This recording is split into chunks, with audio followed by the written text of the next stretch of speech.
রাশিয়াতে স্টুডেন্টরা আসে এবং তারা চিন্তা করে আসলে আমি যে এখানে যাচ্ছি এটার ভবিষ্যৎ কি। সো আজকের টপিক হচ্ছে রাশিয়াতে স্টুডেন্ট যারা আসে, স্টুডেন্ট ভিসা এবং স্টুডেন্ট হিসেবে থাকে এখানে, ইন্টারন্যাশনাল স্টুডেন্ট হিসেবে তাদের ভবিষ্যৎটা কি হতে পারে এখানে।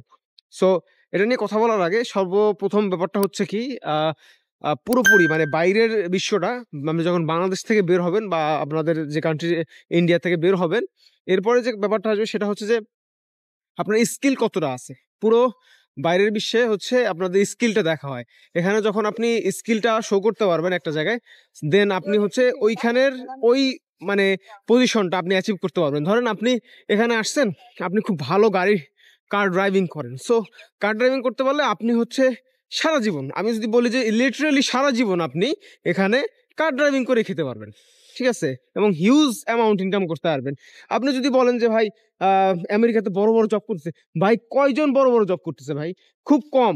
যারা বড় বড় রিসার্চ লেভেলের মানে পড়াশোনা করছে তারাই এখানে ওইরকম বড় জব পায়। হ্যাঁ, আপনি যদি ওই লেভেল স্টুডেন্ট হন তো এখানে অবশ্যই আপনার জন্য ওরকম অপরচুনিটি আছে। বাট মনে করেন আমাদের মতো স্টুডেন্ট যারা একটা বয়স হয়ে গেছে, এখন আপাতত রাশিয়া আসছি এখানে সেটেল হওয়ার জন্য।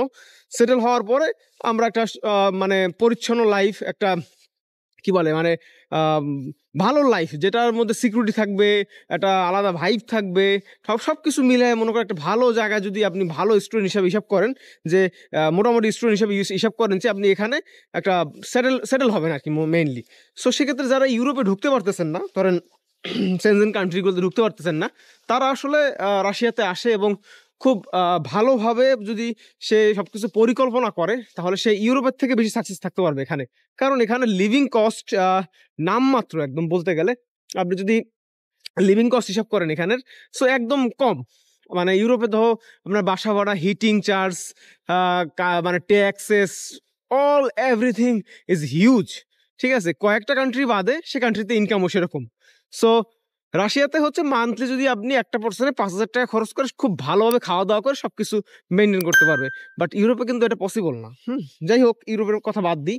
আপনি যদি চিন্তা করেন যে এখানে আসবেন এবং বড় একটা জব পাবেন, আপনি কিরকম মানে বুঝতে পারি, যদি বুঝাইতে চাই সেক্ষেত্রে হচ্ছে যে আপনি ধরেন এখানে পড়াশোনা করছেন, আপনার এখন চিন্তা থাকবে যে ভাই আমি তো ইঞ্জিনিয়ারিং পড়ছি, সো আমি এখন বড় একটা গাড়ির মানে গাড়ির কোম্পানিতে আমি এখন ইঞ্জিনিয়ার হিসেবে নিয়োগ পাবো। ভাই এইটা করতে গেলে আপনাকে সেই লেভেলের ট্যালেন্ট হইতে হবে। ওখানে যারা ইঞ্জিনিয়ার আছে তাদেরকে আপনার কম্পিট করতে হবে। যদি আপনি কম্পিটিটিভে যান, আপনি অবশ্যই এখানে এলিজেবল, আপনি সারা বিশ্বে এলিজেবল। বাট আপনি যদি কম্পিট করে টিকতে না পারেন, সেক্ষেত্রে কিন্তু আপনি কোনো জায়গায় পসিবল না। এখন সহজ কম্পিটিশন হচ্ছে কি, যে আপনি এখানে কার ড্রাইভিংটা শিখেন, লাইসেন্সটা নেন। সরি, খুবই ঠান্ডা, কান জমে যাচ্ছে আমার। সো এখানে কার ড্রাইভিং করেন, কার ড্রাইভিং লাইসেন্স দেন, পার ডে আপনি 7 থেকে 8,000 টাকা ইনকাম করতে পারবেন আরামে। গাড়ির স্টিয়ারিং এ বসে আপনাকে অ্যাপস এর মাধ্যমে লিড করবে, আপনাকে এমনিও অনেক সময় কোম্পানি থেকে আপনাকে নিয়োগ দিবে, আপনি গাড়ি চালাতে পারেন। আর যদি বড় গাড়ি চালাতে পারেন তাহলে তো ভাই আপনার কথাই নেই, মাসে 3-4 লাখ কোনো বিষয়ই না। ঠিক আছে, সো আপনি যদি এটা চিন্তা করেন যে ভাই ইউরোপে তো 7-8 লাখ টাকা কামাচ্ছে, ভাই 7-8 লাখ টাকা তো কামাচ্ছে, ঠিক আছে, কিন্তু সেটা তো দিয়ে দিতেছে হইতেছে না। সেটা তো আপনি মানে ক্যাশ পাইতেছেন, দেখতে পাচ্ছেন। এরকম ক্যাশ তো অনেক জায়গায় ফেলানো ভাবেন যে হ্যাঁ আমি ক্যাশ দেখতে পাচ্ছি, দেখতে পাওয়া আর আপনার রিজার্ভে রাখা এক জিনিস না। বাট এখানে মান্থলি আপনি যদি একটা সার্টেন কাজ করেন, ধরেন কি বলবো মানে আপনি যদি টাইম টু টাইম কাজ করেন, তো আপনি আপনার অ্যামাউন্টটা সেভিংস করতে পারবেন, আপনি পরবর্তী সেই টাকা ইনভেস্ট করতে পারবেন।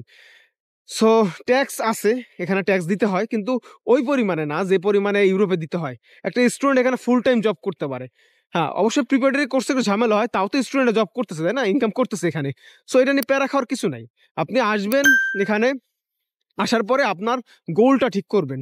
আপনি আসছেন এখানে, ভালো লাগতেছে না, আরেক জায়গায় হাঁটা দিলেন, ভালো লাগছে না, ডাঙ্গি মেরে দিলেন, ভালো লাগছে না, দেশে চলে গেলেন, তাহলে কিছু করতে পারবেন না। আপনাকে স্থির হইতে হবে।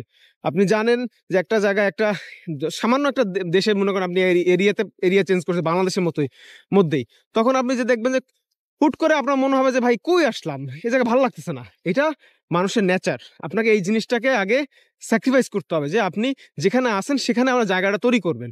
আস্তে আস্তে আস্তে আস্তে আস্তে আপনি একটা লিড পর্যায়ে পৌঁছে যাবেন, তখন আপনার জন্য লাইফ একদম ইজি হয়ে যাবে। আপনি যদি মনে করেন যে না মানে ইউরোপে গেলে আপনার লাইফ সেট হয়ে যাবে, রাশিয়াতে কিছু নাই, আবার মনে করেন রাশিয়াতে আসলেই আপনার পুরোপুরি লাইফ সেট হয়ে যাবে, বিষয়টা এরকম না। বিষয়টা হচ্ছে আপনার উপরে। আপনি কতটা ডেডিকেটেড, আপনি কি চান?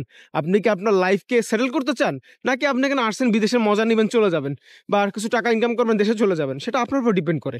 আপনি যদি এখানে পরিকল্পনা মাফিক থাকেন, সেখানে মনে করেন সবকিছু আস্তে আস্তে গুছানো শুরু করেন, কিছু টাকা জমালেন, একটা গাড়ি কিনলেন, সেই টাকা থেকে আবার ইনকাম করা শুরু করলেন, তারপরে সেই গাড়ি বিক্রি করে দিয়ে আবার মনে করেন বিক্রি সরি আরো 2টা গাড়ি কিনলেন, সেটা ভাড়ায় দিয়ে দিলেন, এবার আস্তে আস্তে বড় করতে পারবেন। জাস্ট এক্সাম্পল, ঠিক আছে? মানে আপনি যদি প্রপার প্ল্যান করেন, প্রপার প্ল্যান করলে বিশ্বের যে কোনো দেশে থাকেন, আপনি যদি আফ্রিকাতেও থাকেন যেখানে মানুষ টাকা ইনকাম করে না, টাকা না খেয়ে মরতেছে, ওই দেশেও আপনি ব্যবসা করতে পারবেন, ওই দেশেও আপনি আপনার লাইফটাকে খুব সুন্দর করে চালাতে পারবেন। It's up to you. So এইখানে আসার পরে আপনি এটা চিন্তা করবেন না কখনো যে ভাই আমি লেখাপড়া, ভাই লেখাপড়া হচ্ছে একটা প্রাতিষ্ঠানিক বিদ্যা, যেটার মাধ্যমে আপনি স্পেসিফিক ভাবে কিছু জিনিসগুলো শিখতে পারবেন, কিছু জায়গায় যেতে পারবেন। বাট পুরোটাই হচ্ছে আপনার প্ল্যানের উপরে, আপনার গোলের উপরে আপনি কি চাচ্ছেন, আপনার লাইফটাকে কোন দিকে নিতে চাচ্ছেন, এটা আপনার উপর ডিপেন্ড করবে। সো সবশেষে বলতে চাচ্ছি যে এটাই, যে আপনি আপনার লাইফটাকে আগে মানে একটা চার্টের মধ্যে নেন, তারপরে আপনি একটা জায়গায় পাড়ি দেন। আপনি শুনছেন বিদেশ, টুক করে লাভ দিয়েন না। আপনি শুনছেন ইউরোপ, টুক করে লাভ দেন। আপনি শুনছেন ইউএসএ, টুক করে লাভ দিয়েন না। ইউএসএ তো অনেক রাস্তায় ঘুরতেছে, ইটালিতে অনেকে আছে যারা পাগল হয়ে রাস্তায় ঘুরতেছে, কাগজ পাচ্ছে না, বিভিন্ন জিনিস। অনেকে যাওয়ার পরপরই পাইছে, অনেকে লিবিয়া সাগর দিয়া পার হয়ে যেয়ে তো জীবনই করছে, অনেকে লিবিয়া সাগরে ভাসে মারাও গেছে। সো সবকিছুর পিছনে সাকসেস যেমন আছে, ফেলিওর তেমন আছে। সো চেষ্টা করতে হবে। আর সবাই একটা মানে কি বলে, ডিটারমাইন্ড থাকতে হবে মনের মধ্যে। অবশ্যই আপনাকে দিয়ে হবে, অবশ্যই আপনি পারবেন, যে পরিস্থিতি যেরকমই হোক। তবে সর্বপ্রথম ব্যাপার হচ্ছে আপনাকে দেশ থেকে বের হইতে হবে। আপনি যদি দেশ থেকে বের হইতে না পারেন, বাংলাদেশে বসে আপাতত এখন কিছু করতে পারবেন না, কারণ মানুষের, আমাদের দেশে অপরচুনিটি নাই। বাইরের দেশে সব থেকে বড় জিনিস হচ্ছে আপনার অপরচুনিটি আছে, আপনি চাইলে একটা জায়গায় মুভ অন করতে পারবেন। বাট এটা বাংলাদেশে পসিবল না। সো আগে সবাই দেশ থেকে আসুন, ভালোভাবে ডিটারমাইন্ড থাকেন, নিজের প্ল্যানটাকে এক্সিকিউট করুন। দেন আমার মনে হয় যে আপনারা অবশ্যই একটা জিনিস, একটা জায়গায় পর্যায়ে পৌঁছাতে পারবেন। সো আজকে ভিডিও বন্ধ ছিল, ক্লাস চলতেছে, তার ফাঁকে ভাবলাম যে একটা ভিডিও বানাই। তাহলে দেখা হচ্ছে অন্য কোনো ভিডিওতে। সে পর্যন্ত ভালো থাকুন, সুস্থ থাকুন। আল্লাহ হাফেজ।